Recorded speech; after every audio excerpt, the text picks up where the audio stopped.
à tous. Cette vidéo est pour nous très importante parce qu'il faut que nous évitions absolument de tomber dans un piège. Comme vous le savez, ça fait maintenant depuis quelques années que nous demandons encore et à cri la régulation des prix. Et dans cette demande-là, nous nous heurtons à une forme de dogme administratif qui consiste à dire que c'est le jeu de la libre concurrence qui participe à la formation des prix. Et donc, s'il y a un problème au niveau des prix, c'est qu'il y a forcément un problème au niveau de l'expression de la libre concurrence. Régulièrement, Bruno Le Maire en 2018, le ministre Serge Papin tout dernièrement, on nous vend la grande distribution comme étant le grand remède à la cherté des prix du carburant en Corse. Et que donc il faut identifier ces fameuses barrières invisibles qui empêcheraient la grande distribution de vendre les carburants en Corse.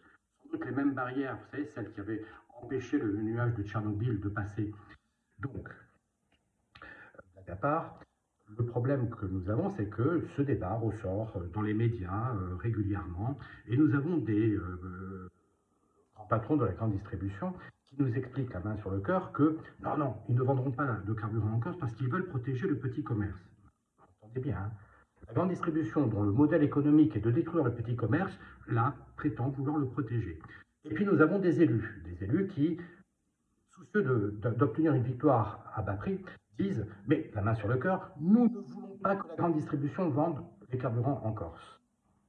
Donc, de toute façon, ils ne les vendront pas, puisque la grande distribution ne veut pas la vendre. Et là, l'État derrière, très malin, dit, comment vous ne voulez pas de la grande distribution? Eh bien, démerdez-vous. Et donc, on tourne un petit peu en boucle et nous n'avançons pas. Il faut savoir que la grande distribution, pour vendre les carburants, les commercialiser, elle exige une chose, c'est la maîtrise de l'approvisionnement. C'est-à-dire qu'elle veut avoir suffisamment de garanties pour pouvoir maîtriser l'approvisionnement.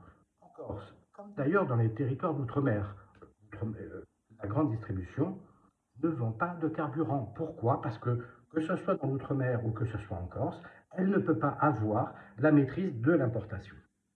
Donc la grande distribution ne vendra pas de carburant en Corse, comme elle ne vend pas de carburant à La Réunion, comme elle n'en vend pas en Martinique. À partir de là, il faut arrête. Il faut arrêter de parler de la grande distribution. Il faut arrêter de dire que c'est la solution. Ce n'est pas la solution. Lorsqu'en 2009, l'île de la Réunion a été à feu et à sang de grandes manifestations sociales pour demander la baisse des prix. Personne n'a appelé la grande distribution à la rescousse. Tout le monde savait qu'elle ne viendrait pas commercialiser parce qu'elle ne pouvait pas maîtriser son approvisionnement. Donc, comme à la Réunion, il faut en Corse la régulation des prix. Et cette régulation des prix, maintenant c'est important, c'est établi dans différents rapports de l'autorité de la concurrence. Il y a un monopole. Il y a un monopole au niveau de l'approvisionnement et du stockage. Lorsqu'il y a un monopole, on peut appliquer l'article L410-2 du Code du commerce qui permet à l'État de réguler les prix. Et donc, la seule chose que nous devons faire, c'est contraindre, convaincre, insister, demander, harceler le gouvernement pour que finalement il accorde cette régulation et que l'on sorte de ce dogme stupide qui consiste à dire que s'il y a un problème de prix, c'est qu'il y a un problème de concurrence. Un marché comme le nôtre, un marché ilien, est naturellement soumis à monopole. Un monopole n'est pas illégal, ce n'est pas quelque chose forcément de contraire à la loi, mais un monopole altère la formation des prix.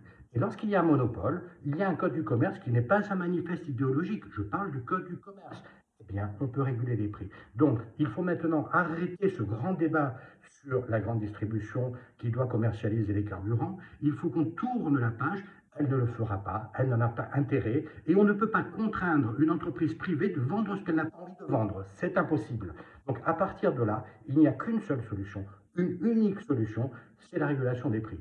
Je tenais à faire cette vidéo pour que les choses soient claires et pour qu'on ne tombe pas dans le piège que régulièrement on nous propose, c'est-à-dire la grande distribution. Voilà, j'espère que j'ai été clair. C'est une vidéo un peu improvisée et j'espère pas trop longue. Je vous remercie et bonne fin de dimanche.